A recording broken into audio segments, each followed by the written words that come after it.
आपके prompts and then किसी और का मॉडल यूज़ करके आप ऐप बना रहे हो और बता रहे हो कि हम AI कर रहे हैं। In my opinion that is not genuine AI।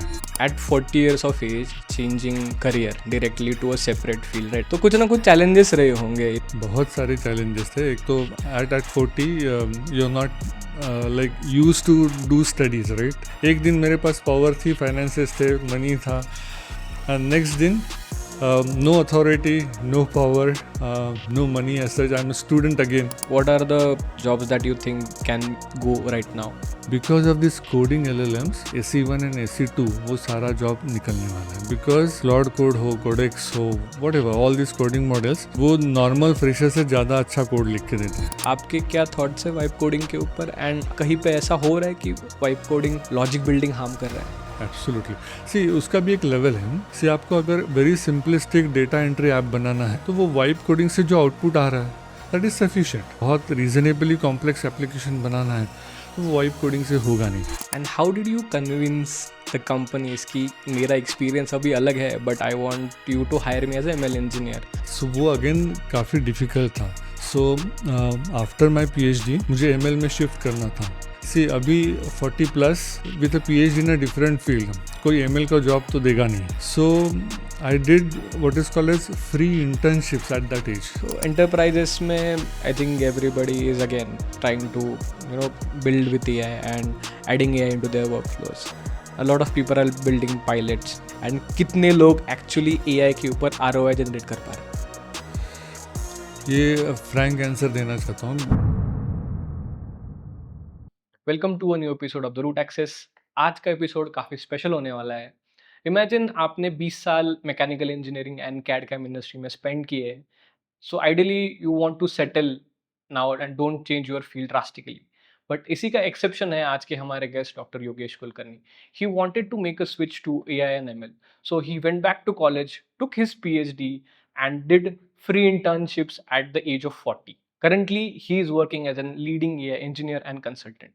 सो इस एपिसोड में हमने उनकी पूरी जर्नी अनफोल्ड की है, how he switch his career in his 40s, and हमने करंट AI टॉपिक्स के बारे में भी डिस्कस किया है एंड उनके ओपिनियंस जाने। So let's dive in.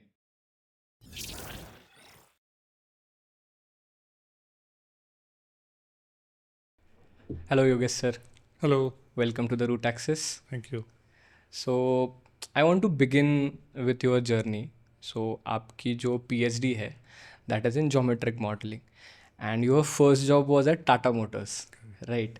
And after almost 20-30 years of experience, आप अभी एज अ AI एडवाइज़र काम कर रहे हो। Correct. So why this shift from mechanical engineering to AI and how did it happen? Wonderful. So it's a long journey. मैंने as a said mechanical engineering की है, COEP college of engineering Pune, 94 batch. So ये जो Telco Tata Motors अभी है, पहले टेल्को था। टेल्को में internship was part of my BE itself. So वहाँ पे शॉप फ्लोर पे काम, डिज़ाइन पे काम, ये वो वहाँ पे वो सीखा। आफ्टर माई BE मैं US में मास्टर्स MS करने के लिए गया, कैंसर स्टेट यूनिवर्सिटी। उसके बाद 1 साल काम भी किया बॉस्टन में। देन फिर वापस आ गया हमेशा के लिए। एंड देन मास्टर्स के साथ ही मैंने फील्ड चूज़ किया, CAD CAM, computer aided design and manufacturing. इसका मतलब कंप्यूटर पे शेप्स डिज़ाइन करना, मशीन डिज़ाइन करना, वो। सो मास्टर्स का रिसर्च, बॉस्टन का काम, उसके साथ ही यही सब्जेक्ट कंटिन्यू किया। सो पुणे में आके ज्योमेट्रिक, फिर SDRC, बहुत सारी कंपनियों में लगभग 20 साल काम किया उसमें। सो जब मैं अराउंड 40 इयर्स का हो गया तो सोचा कि मैंने अभी तो सिर्फ बैचलर्स एंड मास्टर्स ही हुआ है, सो PhD नहीं हुआ है। सो आई डिसाइडेड कि PhD करना है अभी। सो वहाँ पे पूरा नौकरी छोड़ के I enrolled as a full time PhD student in again college of engineering Pune. So वो रिसर्च भी CAD में ही था, computer aided design, geometric modelling में सरफेस डिज़ाइन कैसे करते कंप्यूटेशनली। सो वो करते समय देर आर ट्रेडिशनल मेथड्स कि आप रूल बेस्ड लॉजिक लगा के प्रोग्राम लिखो, सॉफ्टवेयर डेवलपमेंट करो, एल्गोरिथम्स लिखो। सो आई केम अक्रॉस वन पेपर जहाँ पे उस बंदे ने लॉजिक ना लिखते हुए सिर्फ डेटा देके रिलेशनशिप फाइंड आउट किया. So this is the machine learning way of solving the same Yes. Problem. So then and there I decided कि मुझे इस फील्ड में जाना है. So I completed my PhD work and after that I shifted to machine learning and AI in general. So that's how from machine design to machine learning that journey happened. Okay, तो वो जो paper आपने पढ़ा वो आपको interesting लगा पहले तो, right, and that's what got you into machine learning to start with. Okay, then like at 40 years of age changing career directly to a separate field, right, आपके पास ऑलरेडी ऑलमोस्ट लाइक 15-20 साल का experience है, right, तो कुछ ना कुछ challenges रहे होंगे इस फेज़ में चेंज के, तो वो क्या क्या थे आपको? बहुत सारे चैलेंजेस थे. एक तो at 40 you are not like use to do studies, right. तो एक तो वो एस्पेक्ट था, एक तो फाइनेंशियल पावर, वो सारे एस्पेक्ट्स थे. सो एक दिन मेरे पास पावर थी, फाइनेंसेस थे, मनी था, एंड नेक्स्ट दिन no authority, no power, no money as such. I am a student again. So as a student I joined full time, and I sat with masters ke students. So in PhD you have to do some subjects like a normal student, normal master student. So वो किए, exams दिए, interviews दिए, I mean vivas. सो वो challenges तो वही था कि again back to school जिसे बोलते हैं, again same studies, exams. Financial thing was taken care sort of, my wife was working. But studies was a big thing. So that was the challenge. And again, research is a different ball game. यानी कि वो अलग ही तरह का काम करना पड़ता है. हम एंटरप्राइज या फिर कॉरपोरेट्स में सॉफ्टवेयर डेवलपमेंट एक डेफिनेट प्रोसेस से होता है. यहाँ पे अलग ही है. You have to do something new. एक अलग ही चीज़ करना पड़ता है जिसका किसी ने पहले किया नहीं है. That is expected in PhD, right. So वो रिसर्च, उसका मेथोडोलॉजी अलग ही होता है. सो वो सारे चैलेंजेस थे. But mainly becoming a student again at 40 was a big challenge. And how did you convince the companies कि मेरा एक्सपीरियंस अभी अलग है but I want you to hire me as a ML engineer? So वो again काफ़ी difficult था. So after my PhD मुझे ML में शिफ्ट करना था. सो मैंने ऑफकोर्स बहुत सारे कोर्सेज़ किए जो ऑनलाइन में फेमस थे. उस टाइम पे भी एंड्रू NG का कोर्स काफ़ी फेमस था. Then I did in person courses, क्योंकि मैकेनिकल इंजीनियरिंग में या फिर CAD CAM में लीनियर अलजेब्रा एंड कैलकुलस थोड़ा सा रिफ्रेश्ड होता है, लेकिन स्टैटिस्टिक्स नहीं होता. सो वो मुझे अलग से सीखना पड़ा. एंड देन सी अभी 40+ with a PhD in a different field, कोई ML का जॉब तो देगा नहीं. So I did what is called as free internships at that age. So I went to couple of startups, did work for them for free. So ऐसे ही portfolio बना के and on the sides मैं सिखाने के लिए भी तैयार हो गया. So I studied and I started teaching, I started training, I started doing corporate trainings in ML. So that way, and giving talks also. So did couple of free work as well as trainings, and then I got paid opportunities, and that way I got later job also. First job क्या था as ML engineer? सो पहले वो जो free जहाँ पे काम किया वहाँ पे एक्चुअली वहीं से सॉर्ट ऑफ ML में भी 2-3 वर्टिकल्स है मशीन लर्निंग में, डीप लर्निंग में.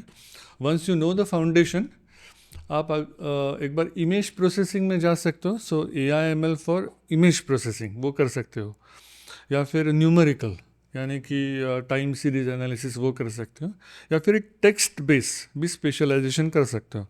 सो उसको नेचुरल लैंग्वेज प्रोसेसिंग NLP बोलते हैं. सो उसी स्टार्टअप के साथ मेरा सॉर्ट ऑफ वर्टिकल फिक्स हो गया. I started working in NLP, natural language processing. So वहाँ पे आई रिमेंबर एक कंपटीशन थी, उसका नाम भी शायद फायर था, FIRE, ISC बेंगलोर वाली कंपटीशन थी. उसमें उन्होंने बहुत इंटरेस्टिंग प्रॉब्लम बताया था कि आपको say you are a lawyer and आपको एक केस बिल्ड करना है, एक केस लिखना है.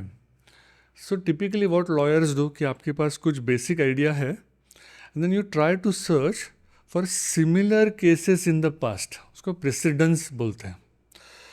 सो that was the problem given. So आप सुप्रीम कोर्ट के जजमेंट्स डाउनलोड करो and for this case find out the correct relevant ones. So वो कंपटीशन में हमने हिस्सा लिया and somehow we were in the leaderboard also. I think we were in top 3 or top 5. So इस field में मेरी रुचि बढ़ गई and I continued. So that was startup thing. But when I got job again in legal document processing. Again, same NLP for legal domain. So that domain continued. Yes, and I think you have published a few papers also around this. There was a paper about unlearning of the model. Correct. And I think there was one about some catchphrases. Catchphrase. Yes. So this ISC thing, fire competition, that paper is catchphrases paper. Yeah. Okay. So can you tell us more about that paper? So typically, as I said, there were two aspects. So typically, if there is a judgment, past judgment, right? So first, for a given case, what are the relevant past judgments or past cases? So this you can do by what is called as similarity search. So पूरा document आपको vectorize करना पड़ता है. So you have to bring it in a numerical form by some embedding way. It can be ready embeddings or feature engineered embeddings से आपको उसको vector बनाना है. And all the previous cases you have to vectorize again and then find cosine similarity and other similarities and find relevant cases. So this is first thing. Once you have got relevant cases, see वो भी आपने अगर 5 relevant cases लाए हैं तो lawyer may not read all this 60-70 pages. उसको highlight करके देना है कि catch phrase क्या है. Yeah. So this is what is called as topic modeling in NLP, natural language processing, कि relevant topics क्या बोल रहा है. So वो भी मॉडल हमने डेवलप किया, ऑफकोर्स ट्रेन किया, and that way we found out catch phrases and similar important phrases which lawyer would like to see. Okay. वो काम हमने So किया. जो उनके लिए relevant होगा Relevant उतना होगा. ही डेटा एक्सट्रैक्ट डेटा दिखाने का उनको. बस that's all.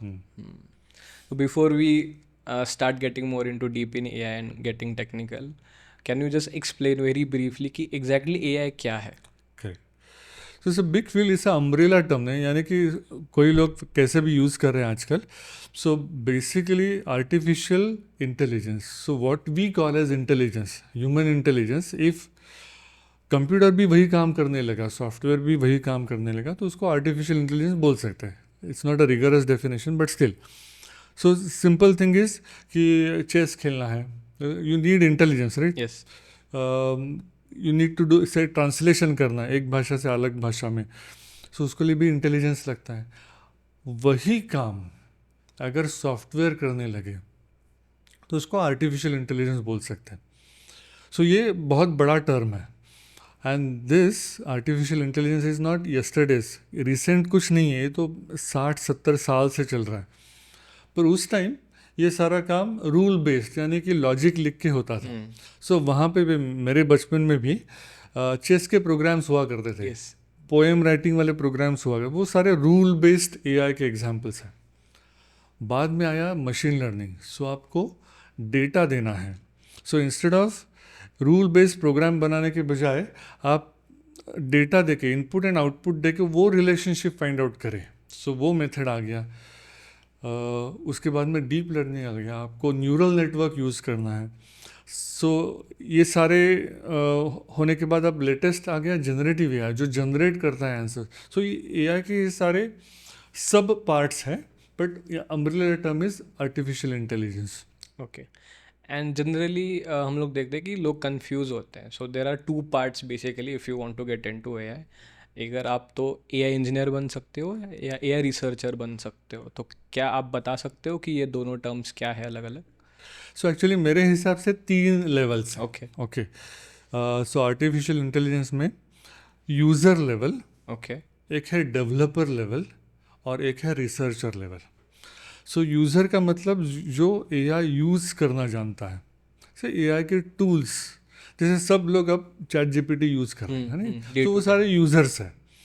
Then there are platforms which are called as low code no code platforms. GCP, Google, Microsoft Azure, AWS और बहुत सारे प्लेटफॉर्म्स हैं जहाँ पे आपको कोडिंग नहीं करना पड़ता है, आप ड्रैग ड्रॉप करके वो एक वर्कफ्लो बना के वो मशीन लर्निंग का मॉडल बन जाता है.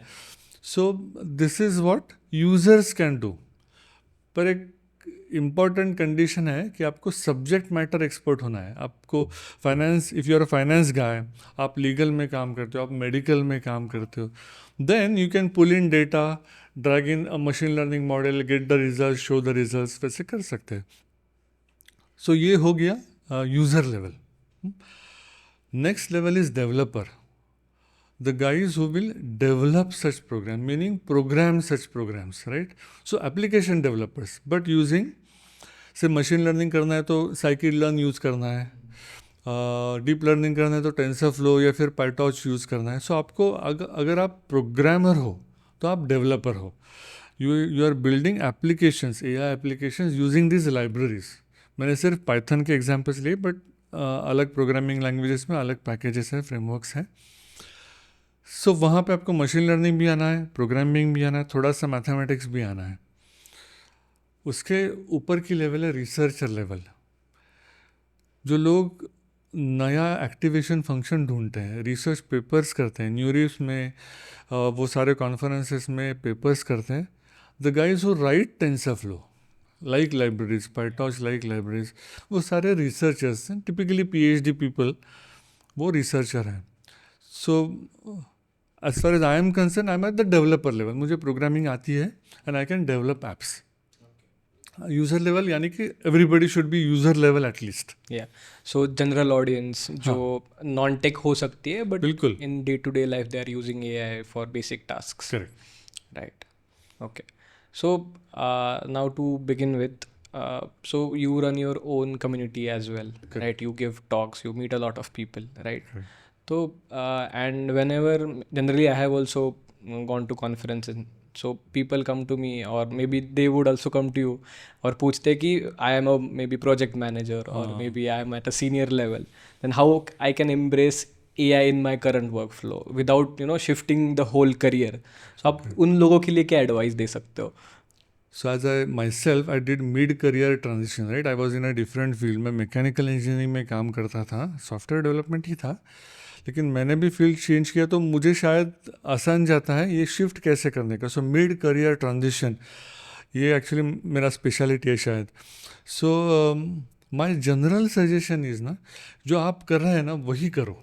से अगर आप प्रोजेक्ट मैनेजर हो किसी टेलीकॉम कंपनी में या फिर मेडिकल फील्ड में हो, लीगल फील्ड में हो, stay where you are. Only वहाँ पे ना आप प्रॉब्लम्स आइडेंटिफाई करो जिसका डेटा अवेलेबल है, जिसका पास्ट डेटा अवेलेबल है, and then find out problems उस डेटा के लिए, या फिर प्रॉब्लम्स एंड डेटा है, and then try to learn and apply machine learning और deep learning to it. So don't leave your domain छोड़ना नहीं है, लेकिन मेरे डोमेन में ऐसे कुछ प्रॉब्लम्स है क्या जिसका डेटा अवेलेबल है, तो फिर मैं यहाँ पे मशीन लर्निंग अप्लाई कर सकता हूँ क्या. Not for sake of it, first for learning दो तरह से कि मुझे आता है कि नहीं, और ये फिर ये रिलेवेंट है कि नहीं, या फिर सिर्फ हैंड कोडिंग से हो जाएगा. ये दोनों असेसमेंट के लिए, दोनों देखने के लिए आप एक दो प्रॉब्लम्स लेके उस पर काम करो. अगर आपको ग्रास्प हो रहा है, आपको हो रहा है, अच्छे से समझ में आ रहा है, एंड ये प्रॉब्लम का सोल्यूशन भी अच्छे से एक्यूरेसी दे रहा है, रिलेवेंट आंसर्स दे रहा है, then you develop your expertise. So my general suggestion always is don't leave your domain, but use AI, ML, deep learning as tools, assistants to your work only. So आपका जो 20-30 साल का experience है वो void नहीं होगा. So वो combination बहुत अच्छा जाएगा. एंड अनदर थिंग इज़, जो फ्रेशर्स है, you are in competition with them. उनको मशीन लर्निंग, डीप लर्निंग आपसे ज़्यादा अच्छा आता है, because they are fresh, they have learned it, पर उनके पास डोमेन नहीं है. So the way you stand against them is that you have domain plus some idea of machine learning. This is how you survive. Okay, so the only caveat is that the freshers have more latest knowledge available to them, but as a domain expert you have that edge with you. कि आपके पास कौन सा data है, कैसा process करना है, वो आपको ज़्यादा पता है, राइट? डोमेन का अंडरस्टैंडिंग है। सी मशीन लर्निंग में ना domain understanding is very important. Data तो आया है, लेकिन which features are important for this problem, Yes. ये डोमेन एक्सपर्टीज से ही आता है। Correct, correct. That will help you gain more accuracy in the long run. Yeah. How can one get started? मतलब जो ऐसे मिड करियर में है अपने एंड दे आर अफ्रेड कि भाई मैं कोड नहीं कर रहा हूँ but I am lagging behind, so what would you suggest a pathway for these people? So ये जो मिड करियर ट्रांजिशन है, एज आई सेड, वो तीनों लेवल्स पे हो सकता है। से अगर आप फिजिक्स के ही रिसर्चर हो, पोस्ट डॉक हो, then going to a researcher level in AI ML also is typically possible because you know all the mathematics needed even at developer level. So you are a Java developer, .NET developer, then being a AI ML developer is also relatively easy because then you have to just learn Python, which is probably 2 days jobs for you, right? It's more of unlearning, little bit of mathematics and new algorithms. So that transition is also possible. The problem comes for the user level. So and typically for the non-technical users, जिन्होंने STEM नहीं किया है, science, technology, engineering, mathematics कुछ नहीं किया है. So there I would suggest first start with ChatGPT like applications. Okay. For your own work, daily problems, do good prompting. उसका मतलब है आप प्रॉम्प्ट इंजीनियरिंग तो अच्छे से सीख लो. Okay. There are multiple playlist available. एक डायर DAIR.ai करके एक गिटहब पेज है, उसने बहुत कॉम्प्रिहेंसिव प्रॉम्प्ट इंजीनियरिंग सिखा है, ऑल फ्री. सो वो एक बार सीख लो. सो आपके प्रॉब्लम्स के लिए प्रॉम्प्ट इंजीनियरिंग से आंसर अच्छे से आते हैं कि नहीं वो पहले सीखना है. And then of course if you become more technical, then Claude Cowork जैसा यूज़ करना है या फिर low code no code platforms use करना है. पर आपके डोमेन्स की प्रॉब्लम सॉल्व करने को सीखने लगो. Okay. So basically start at the user level and try to get to the developer level. If you're already a developer, then moving to a AI developer is relatively easy. Okay. So start building applications in that scenario. Learn Python, learn about all the libraries that you can have. Right. And what kind of advice would you like to give to students who want to, get started with their AI journey, जो freshers है अभी? सो यहाँ पे भी मैं actually दो divisions करता हूँ. सो जो कंप्यूटर साइंस एंड IT जिन्होंने लिया है उनको मैं वर्चुअल ब्रांचेस बोलता हूँ. वो कंप्यूटर रिलेटेड है. And other branches like mechanical है, instrumentation, electronics, these I call them as physical branches. So यहाँ पे ना जो फिजिकल ब्रांचेस वाले स्टूडेंट्स हैं उनको थोड़ा सा एडवांटेज है. इन द सेंस उनको एक से basic mechanical engineering, electrical engineering, electronics वो पता है. So this is what is there domain. उस डोमेन में आप माइनर करके AI/ML सीखना है, प्रोग्रामिंग है. So you will do AI/ML for mechanical engineering, AI/ML for electronics. So that way you should build career that way. And इसमें सबसे important चीज़ है इंटर्नशिप्स. पेड हो अनपेड हो, आपके इंडस्ट्री में ही कैसे तो घुस के आप AI/ML related internship for that domain करने को देख लो. अगर कहीं नहीं मिलता है तो एटलीस्ट समर इंटर्नशिप्स कहीं पे तो काम मिल जाएगा, या फिर ऐसे प्रोजेक्ट्स कर दो. सो जो फिजिकल ब्रांच वाले लोग हैं उनको तो डोमेन फिक्स्ड है, AI/ML सीखना है. The problem comes with computer science and IT people. And because of popularity, because of Covid, उनकी तादाद बहुत ज़्यादा है, right. And so again the advice is same, via internship pick up a domain, may be legal. So internship अगर किसी legal firm में किया है, फाइनेंस के फर्म में किया है, इवन फिजिकल इंडस्ट्री में किया है, so that will be very helpful. Because my thesis, my theory is always AI on its own बहुत कम जॉब्स है, बहुत कम वर्क है, ये वो रिसर्चर लेवल का ही काम होता है. But if you are a developer और a user, you have to use AI for something and that something is domain. वो डोमेन जब तक फिक्स नहीं होता, आपकी एक्सपर्टीज़ नहीं होती, तब तक डिफ़िकल्ट होता है. So right from your college days internships के माध्यम से आप डोमेन बिल्ड करना चालू कर दो. आई थिंक बहुत सारे लोग इसी चीज़ में स्पेसिफिकली स्ट्रगल कर रहे हैं कि उनको डोमेन नहीं मिल पा रहा। इवन इवन आईसी की कंप्यूटर के जो स्टूडेंट्स हैं, दे आर नॉट स्पेसिफिक कि हमें ये यूज़ करना है, सबको करना है यूज़, बट कहाँ यूज़ करना है is something that everybody is trying to figure out, I guess, on some level. और एक पॉइंट ऐड करता हूँ, अगर आपको से फाइनेंस, लीगल, मेडिकल में नहीं मिल रहा है, तो भी ठीक है। So there are two auxiliary branches, यानी कि AIML तो कोर बोल सकते हैं, मशीन लर्निंग के एल्गोरिदम्स, डीप लर्निंग के एल्गोरिदम्स, जनरेटिव AI के एल्गोरिदम्स। सी सब लोगों को ना फाइन ट्यूनिंग का जॉब नहीं मिलने वाला है। Is very specialized field. So what computer science and IT guys can do? So allied fields like data engineering and ML ops करना है। सो वहाँ पे वैसे डोमेन नहीं है। सो अगर आप कंप्यूटर साइंस एंड IT में हो, तो डेटा इंजीनियरिंग यानी कि एनालिटिक्स, डेटा इंजीनियरिंग यानी कि एक्चुअली इंडिया में तो बहुत सारी अपॉर्चुनिटीज आने वाली है। जस्ट यस्टरडे वी सॉ कि वाइजैग में गूगल का क्लाउड डेटा सेंटर बन रहा है। So similarly other guys are also coming and building data centres. So professional data engineer ये बहुत इम्पॉर्टेंट जॉब रोल होने वाला है। वैसे ही जैसे डेवऑप्स होता है सॉफ्टवेयर इंजीनियरिंग में प्रोडक्शन डेवलपमेंट के लिए, वैसे ML ऑप्स भी है, LLM ऑप्स भी है। वो भी काम इंडिया में आने का चांस बहुत है। तो उस हिसाब से डेटा इंजीनियरिंग या फिर ML ऑप्स अगर डोमेन नहीं मिला तो ये फील्ड्स भी फोकस कर सकते हैं। अगर अगर आपका इंटरेस्ट इंफ्रा साइड होता है, आई थिंक ये आपके लिए बहुत अच्छा लाइन होगा। लाइक वी टॉक्ड अबाउट, आपने लॉयर्स के लिए एप्लीकेशन बनाया था जो समराइज करके देगा डेटा, राइट? वो तो आई थिंक काफ़ी टाइम हो गया उस चीज़ को अभी, बट अभी LLMs है, बहुत सारी चीज़ें ऑटोमेट हो रही है। तो do you think it will affect the service industries in some way? 100%, लेकिन more than 100%, in the sense कि अभी now just recently meaning a month back Claude ने कोवर्क लॉन्च किया। कोवर्क का मतलब है बेसिकली क्लॉड की ही मॉडल्स होते हैं बैक बिहाइंड, लेकिन वो आपके एरिया में प्लगइन्स बना के दे रहे हैं। So there is a marketing plugin, legal plugin, finance वाला plugin. What this plugins are basically they have written skills needed for certain workflows.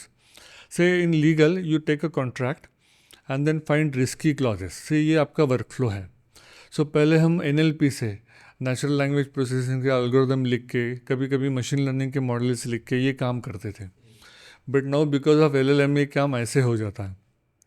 So what this guys have done as part of plugins, उन्होंने ये सारे skills उसमें डाल ही दिए। सो आपका contract देने के बाद वो ऑटोमेटिकली आपके रिस्की क्लॉजेस दे देगा।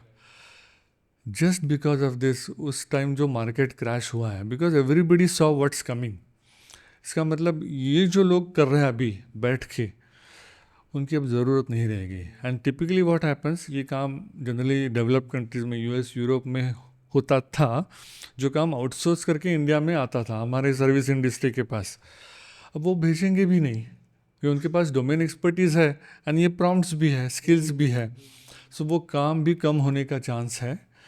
और as they are doing it very efficiently, वो काम भी इन जनरल कम होने का ही चांस है। So in general everybody talks कि डेवलपर जॉब्स को मे बी खतरा है, but I think service industry is also going on the same line in some ways, and generally also again talking about developer jobs as well, what are the jobs that you think can go right now? सो हमने अभी देखा है ये जो coding models आ गए हैं and they are doing wonderful jobs, right? So in my opinion no, जो हमारे टाइम फ्रेशर होने के बाद हम सॉफ्टवेयर इंजीनियर 1 बनते थे, बाद में प्रमोशन के बाद सॉफ्टवेयर इंजीनियर 2 बनते थे, उसके बाद में लीड बनते थे।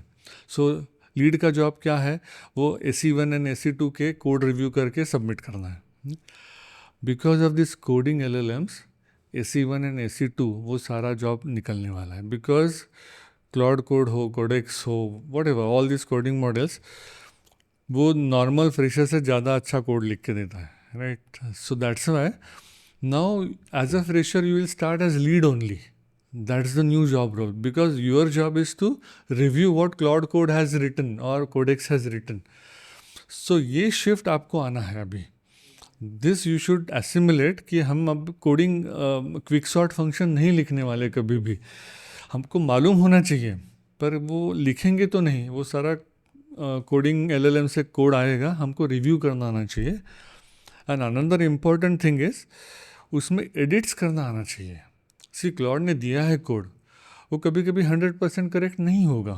So you should know what the arrangement is. उसका मतलब आपको सिस्टम डिज़ाइन भी मालूम होना चाहिए कि क्या हो गया सिस्टम.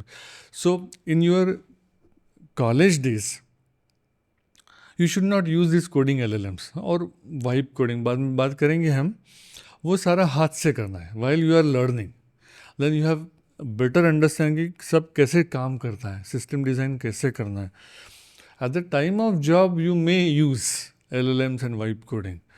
सो जॉब्स तो AC1 AC2 लेवल के फ्रेशर्स के जॉब तो जाने वाले हैं. And there is a little bit of imposter syndrome also around this. Even I think Andrew Karpathy also tweeted this, like, I feel like I'm falling behind. So a person like him is making this kind of statement, so I think it holds some kind of value. आपके इसके बारे में क्या thoughts है कि ये इसको कैसे ओवरकम किया जा सकता है? ये तो काफ़ी डेंजरस ट्वीट था उसका. तो एंड्रू करपति, अगर लोगों को मालूम नहीं तो वो ओपन एआई में बहुत बड़ा रोल था. बाद में ही I think he left and he is on his own, but he is one of the best programmers available in the world. अगर वो बोल रहा है कि he is feeling little insecure, right, वही है.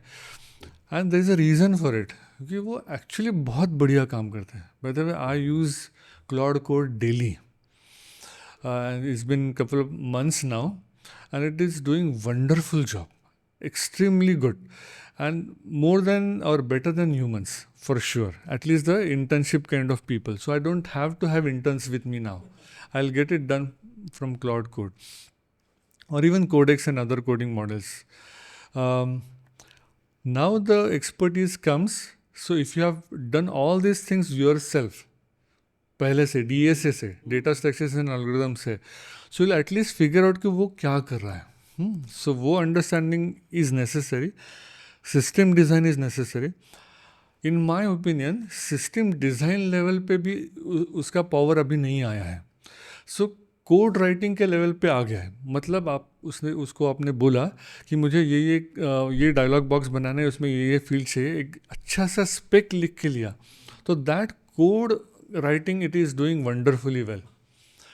पर मुझे अगर एक कॉम्प्लेक्स बड़ा सिस्टम बनाना है, GST जैसा सिस्टम बनाना है, बैंकिंग में सिस्टम बनाना है, so it will do something, पर वो एफिशिएंट प्रोफिशिएंट नहीं होगा.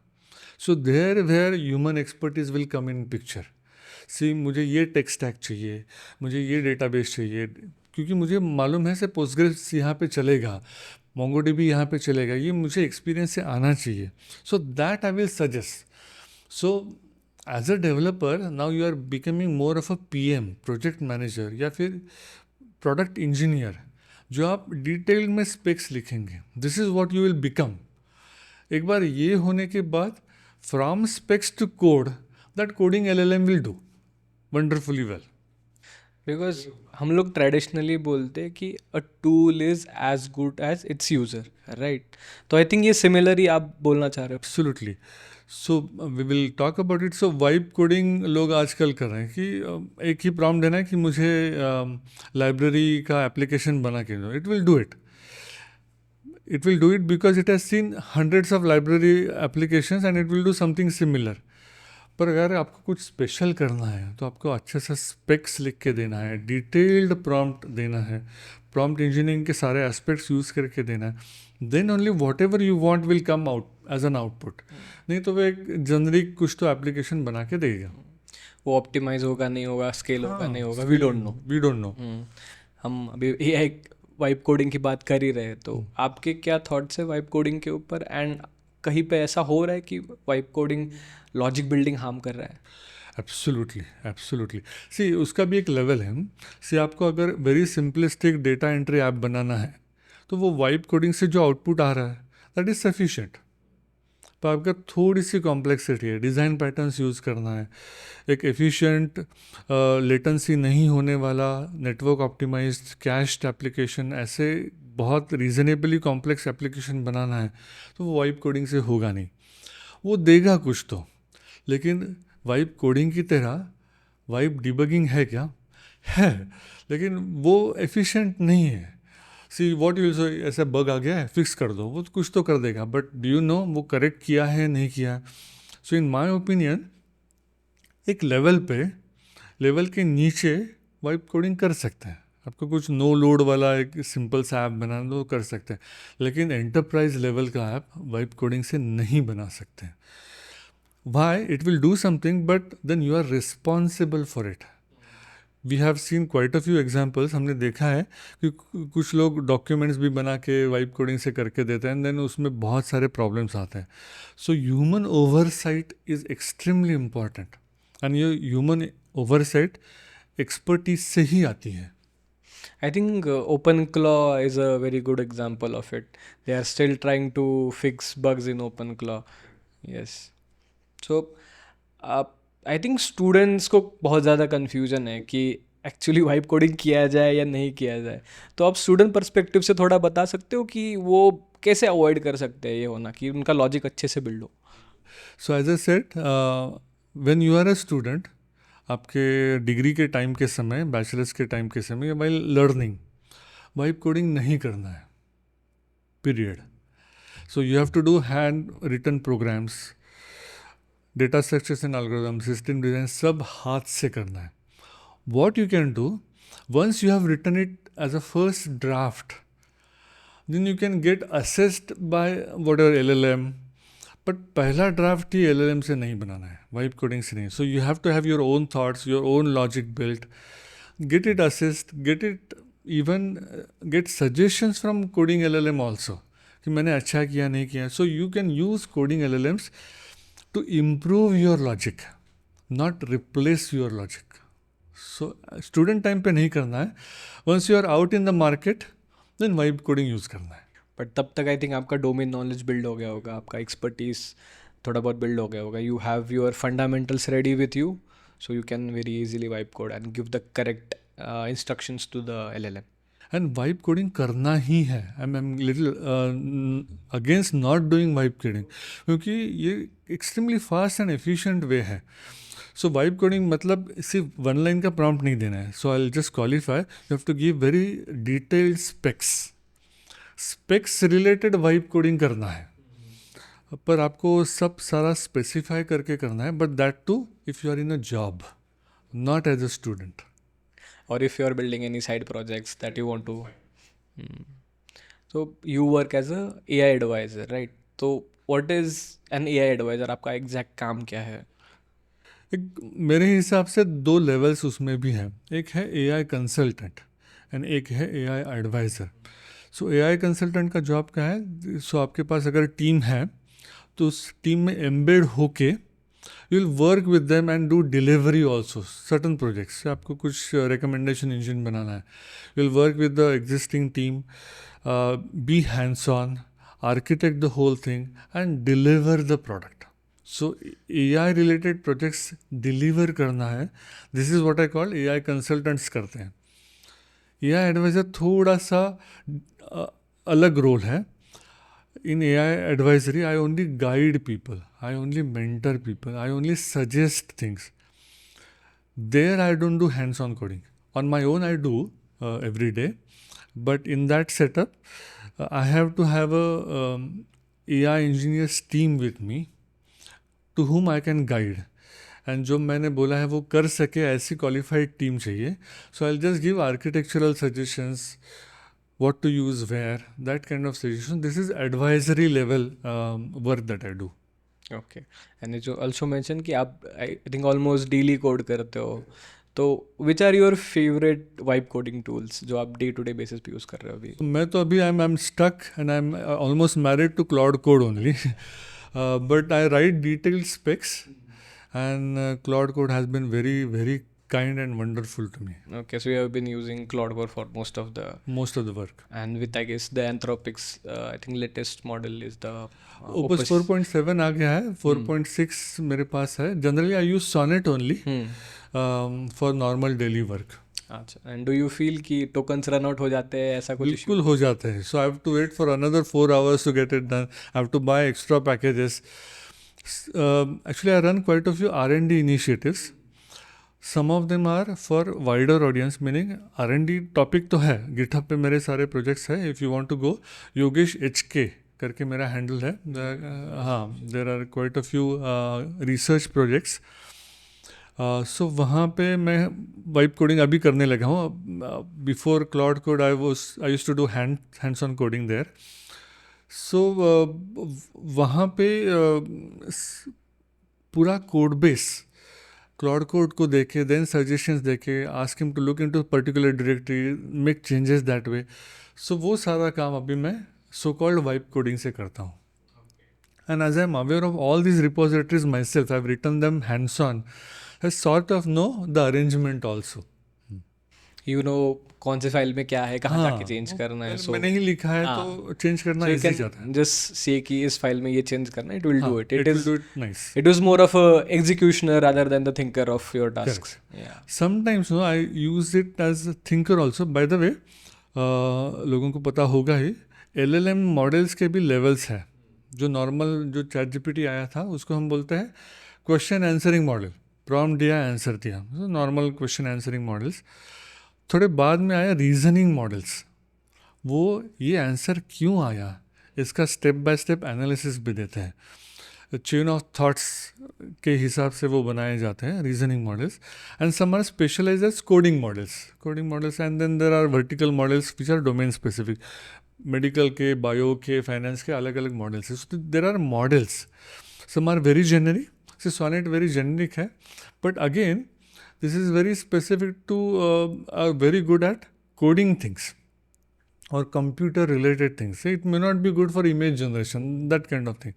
So choosing model is also is an expertise nowadays. So अच्छे से मॉडल यूज़ करके अच्छा सा प्रॉम्प्ट देके, स्पेक्स देके वाइब कोडिंग कर सकते हैं. Okay. So there are public models and then there are open source models as well, right? So in the start I think open source model इतने capable नहीं थे, but अभी क्या लगता है आपको, like compared to public models कितनी improvement हुई है in case of open source? See, leaderboards, they are neck to neck, more or less neck to neck, but there is a difference. Actually, I've used open source models for a different purpose altogether. सो थोड़ा सा फ़र्क समझा देता हूँ. Open models and close models ऐसे बोल देंगे. So close models मतलब प्रोप्राइटरी. ओपन एआई के typically most of the models barring 1 और 2 और क्लाउड के बारिंग ऑलमोस्ट ऑल, ये सारे क्लोज सोर्स है. क्लोज सोर्स मतलब उसका आर्किटेक्चर हमें पता नहीं है. दे हैव नॉट रिवील्ड, उन्होंने बताया नहीं है. और उस मॉडल्स की जो वेट्स हैं, पैरामीटर्स है, वो भी उन्होंने पब्लिक नहीं किए हैं. You can just use them, inference कर सकते हैं. Compare to that open source में भी स्लाइट शेड्स हैं, सोर्स भी ओपन है, उसका वेट्स भी ओपन है, तो हम यूज़ कर सकते हैं for fine tuning and other things.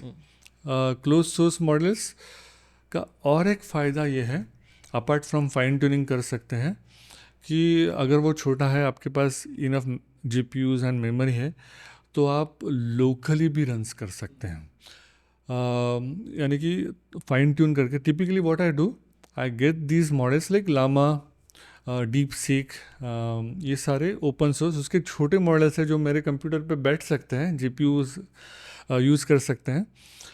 मेरा डेटा देके फाइन ट्यून करके you can turn the internet of and still use them. So open source का ये फ़ायदा है, fine tuning, and you can do whatever with them. फिर वो token limit नहीं लगेगा क्योंकि ये सारा लोकल है. प्रोप्राइटरी या क्लोज मॉडल्स में वो सारा expenses. But still having said all this, open source models थोड़े से लैगिंग बिहाइंड होते ही है. Okay. And again we are talking about tokens and pricing and everything, if we see, right? A lot of companies, specifically if we talk about Anthropic or OpenAI, they are heavily investing into hardware because AI run करने के लिए hardware चाहिए, आपको बहुत power चाहिए, energy चाहिए, right? And I don't think they are profitable right now from a business point of view, right? So how do you see this, keep how these companies will hold on for the future? सो ये actually sort of non technical reason है उसके बीच में. Of course there is an allegation कि लोग circular investments कर रहे हैं. एक बड़ी कंपनी आपके हार्डवेयर के लिए पैसा देती है, वही हार्डवेयर आप यूज़ कर सकते हो. सर्कुलर इन्वेस्टमेंट है, वो थोड़ा सा जगलरी है उसमें, पर they are actually all burning cash. यानी कि आपके पास जो कुछ इन्वेस्टमेंट आ गया वो बर्न कर रहे हैं, वो खर्चा कर रहे हैं बेसिकली विदाउट मच प्रॉफिट. पर मुझे लगता है उसमें भी एक गेम प्लान है उनका. यूज़र एक्विजिशन, जितने लोग उसका इस्तेमाल करेंगे उनका सारा डेटा उनके पास आएगा. जैसे मैं यूज़ करता हूँ प्रोग्रामिंग के लिए, मैंने किस प्रॉम्प्ट के लिए क्या यूज़ किया, मैंने करेक्ट कैसे किया, सारा डेटा अब उनके पास है. सो वो डेटा एक्विजिशन, ये सारा डेटा लेने के लिए भी दे रहे हैं बेसिकली. सो जिसके पास डेटा की मोनोपोली होगी वो सबसे बढ़िया मॉडल बनेगा. जिसके पास सबसे बढ़िया मॉडल है वो सारे बाकी के लोग फिर ख़त्म होंगे, वो 1 और 2 3 4 गाइज विल रिमेन. सो ये सारी मोनोपोली की लड़ाई है. खर्चा करके somehow get the data and be number 1 2 3. So there will be at a some point कि ये एक equilibrium reach करेगा, but I think it's quite far away right now. So as we were discussing कि you work as a AI advisor as well as a consultant as well, right? तो आपका interaction होगा बहुत सारे enterprises के साथ. तो enterprises में I think everybody is again trying to build with AI and adding AI into their workflows. A lot of people are building pilots, but कितनी चीज़ें actually प्रोडक्शन तक जा रही है, and कितने लोग actually AI के ऊपर ROI जनरेट कर पा रहे हैं?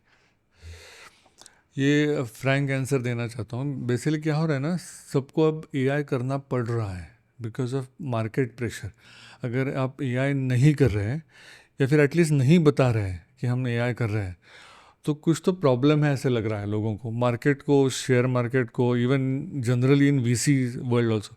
You have to do AI, ऐसे कुछ तो प्रेशर आ गया है. बिकॉज ऑफ दैट लोग कुछ ना कुछ करके पायलट्स बना के POCs करते हैं, एटलीस्ट ऑन द वेबसाइट कुछ तो लिख के एआई कर रहे हैं. पर ये सबसे इम्पोर्टेंट असेसमेंट ये है और या फिर डिसीजन ये है कि आपको एआई करना है या नहीं करना है. इसका एक बड़ा रीज़न है, आजकल का जो एआई है वो डेटा बेस्ड है. आपके पास खुद का अनफेयर एडवांटेज ऑफ डेटा है क्या? अगर वो नहीं है तो आप किसी और का डेटा या मॉडल यूज़ करके काम कर रहे हैं, तो आपका एडवांटेज कुछ नहीं बचा. जिसको आजकल बोल रहे हैं रैपर एप्स, यानी कि आपके प्रॉम्प्ट्स एंड देन किसी और का मॉडल यूज़ करके आप ऐप बना रहे हो और बता रहे हो कि हम एआई कर रहे हैं. In my opinion that is not genuine AI, that is just application of AI. So अगर आपके पास डेटा है तो आप एआई कर सकते हो. So first assessment for every company कि आपके पास अनफेयर एडवांटेज ऑफ डेटा है कि नहीं, and you own the data, ऐसा है कि नहीं, ये पहले देखना चाहिए. And in my opinion if that is so, then अंग्रेजी में बोलते हैं ना, डोंट बॉयल द ओशन. सब कुछ चेंज करने को मत सोचो, कुछ छोटे पॉकेट्स में या यूज़ कर के देखो ROI आ रहा है कि नहीं. एंड अगर कुछ चीज़ ट्रेडिशनली अच्छे से चल रही है, से टिपिकली से मैं मैन्युफैक्चरिंग के लिए काम करता हूँ एआई का. सो जो एल्गोरिदम्स 30 साल 40 साल अच्छे से चल रहे हैं, उनको क्यों डिस्टर्ब करने का? जो अगर नया है उसका इंटरफेसिंग है, नेचुरल लैंग्वेज में उसका इंटरफेसिंग करना है, फिर RAG रिट्रीवल ऑगमेंटेड जनरेशन जैसे एप्लीकेशंस बिल्ड करने which are not disturbing the core expertise, वो कर सकते हैं. एआई करना है इसलिए एआई नहीं करना है, just for the sake of it नहीं करना है. एंड इन केस में लाइक आप ऐसे कंपनीज को क्या एडवाइस दोगे कि एक प्रोजेक्ट स्ट्रक्चर कैसे मेंटेन करा जा सकता है, एक अच्छा AI प्रोजेक्ट कैसे बनाया जा सकता है? सो एज आई सेड, आपका जो सिस्टम है उसका एनालिसिस सबसे इम्पॉर्टेंट है. आजकल क्या है ना, पहले जैसे विंडोज़ वाले एप्लीकेशन आते थे, आपका कोर सॉफ्टवेयर है, देन वो सब मेनू ऐसे करके आजकल कोई नहीं करता. एवरीबडी वांट्स को पायलट, सो वहाँ से स्टार्ट कर सकते हैं। आपको आपका कोर सॉफ्टवेयर रेडी है, उसको अगर आप API बेस्ड माइक्रो सर्विसेज से कॉलेबल पहले बना के रीस्ट्रक्चर करके बना सकते हो, तो वाया नेचुरल लैंग्वेज, यानी कि आप अंग्रेज़ी में बोल के API कॉल कर सकते होगा। So instead of all this menus dialog boxes which are very complicated, आप नेचुरल लैंग्वेज को पायलट बना सकते हो। That can be a very simple, I wouldn't say simple, straightforward addition AI layer on top of your thing. So you are not losing your expertise, plus user friendliness आ गया, उसमें अच्छे से इस्तेमाल कर सकते हैं। सो वहाँ से स्टार्ट कर सकते हैं। And then there may be many pockets where prediction necessary. आपके पास बहुत सारा डेटा है which is linguistic in nature, language में है, इमेजेस में है, वहाँ पे AI कर सकते हैं। सो वो असेसमेंट इम्पॉर्टेंट है। राइट। तो इसमें if you are talking about कि इमेजेस है, टेक्स्ट है, now even video and audio भी कर रहा है AI and LLMs, right? But why does it still struggle with spatial and 3D and everything? Wonderful point Pratik, कि क्या है AI की मॉडल्स कहाँ पे अच्छे हैं, जहाँ पे उनका ट्रेनिंग डेटा है।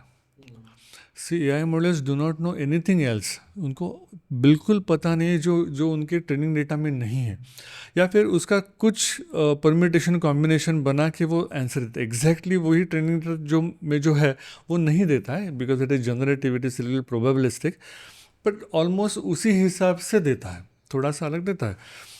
पर अगर आपके ट्रेनिंग डेटा में सिर्फ टेक्स्ट का डेटा है, इमेजेस का डेटा है, वीडियोस हैं, ऑडियोज़ है, तो उसके टाइप के क्वेश्चंस वो अच्छे से आंसर करेगा, इज़न्ट इट? पर अगर आपके पास ज्योमेट्री का, स्पेशल का मतलब है स्पेस, फिज़िकल अरेंजमेंट, उसका डेटा आपके ट्रेनिंग में है ही नहीं या फिर काफ़ी कम है, तो वो उसके हिसाब से आंसर देने का सवाल ही नहीं है। पर that is not the case any more. इसका मतलब अगर ये फिज़िकल डेटा, स्पेशल डेटा पे भी काम चल रहा है।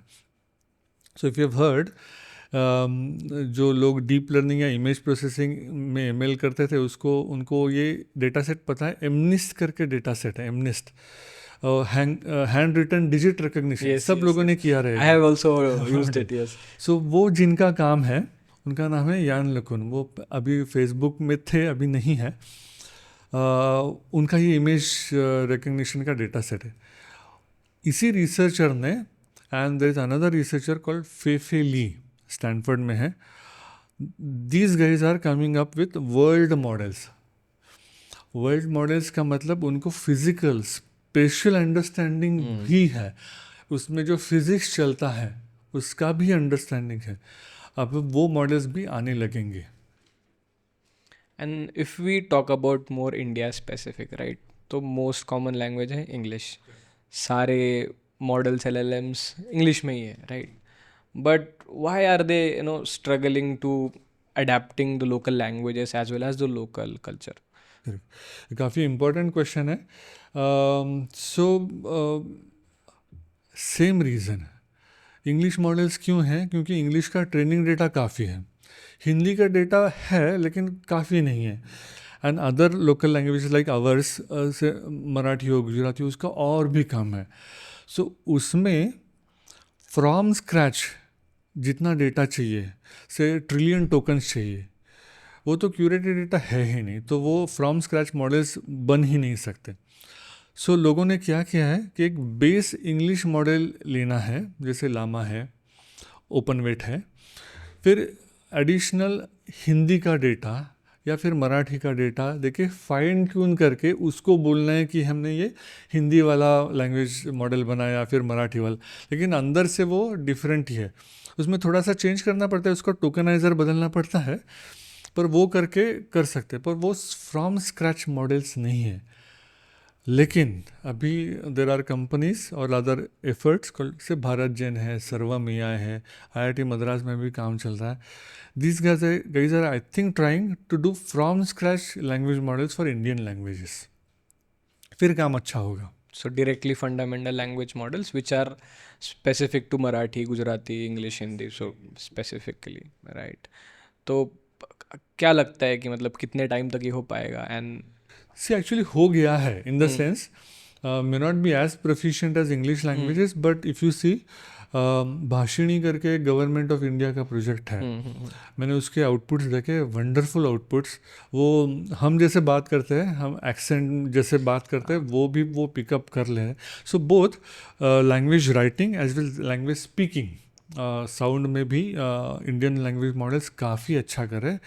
एंड एज एन व्हेन जैसे लोग इस्तेमाल करेंगे, उपयोग करेंगे, उसका डेटा और जनरेट होगा, फिर ट्रेनिंग में जाएगा और बढ़िया होंगे। सो वो बढ़ते ही जाएंगे। Definitely because if we want to take AI to the grass roots levels of India, तो लैंग्वेजेस होना I think is very important, because not everybody knows English, and if you want to make it accessible, that is the only way. Languages, yes. So now as you're working as a AI advisor, AI consultant, अगर किसी को इस field में आना है, specifically आपके field में, whatever you are doing, तो कैसे आ सकता है? सो पहले तो आपको हैंड्स ऑन AI का एक्सपीरियंस होना ज़रूरी है। सो लाइक 7 years 8 years आपने हैंड्स ऑन कोडिंग किया है, आपने सिस्टम डिज़ाइन किया है, आर्किटेक्चर बनाया है, प्रोडक्शन में लाया है, then you have sort of got the lay of the land जिसे बोलते हैं। आपको सब पता है कि क्या क्या चलता है। देन ओनली आप उस पोजीशन में रहेंगे कि आप किसी और को एडवाइस कर सको। तो मेरा सजेशन, सुझाव यही है कि आप पहले हैंड्स ऑन बहुत साल करो, 1-2 डोमेन में एक्सपर्टीज़ लाओ, प्रोडक्शन लेवल का काम करो, फिर आप लोग बुलाएंगे ही। You don't have to do anything. And when you're interacting with people, what is one common misunderstanding about AI that they have? लोगों को लगता है कि AI मैजिक है। सो मैजिक तो बिल्कुल है नहीं। एज आई जस्ट सेड कि AI को उतना ही पता है जिसका उसके ट्रेनिंग में है, रफली। तो वो, and then another thing is, as we also said, कि उसको टेक्स्ट मिल गया है ट्रेनिंग में, इमेजेस मिल गए हैं, साउंड वीडियोस मिल गए, लेकिन there are other 2 sensory inputs that it does not have. So उसको टेस्ट नहीं है, स्मेल नहीं है। So humans are still better, because हमारे पास वो सारा टाइप का डेटा आता है। वो हमारी मल्टी मोडालिटी ज़्यादा अच्छी है than the LLMs multi modality. So we are still better. लेकिन सो इसलिए हमारे इनपुट्स या फिर हमारे डिसीजंस AI से हमेशा बेटर रहेंगे। पर AI हैज़ एन एडवांटेज कि उसको बहुत कुछ पता है बिकॉज ऑफ ट्रेनिंग। सो वो उसका एडवांटेज है।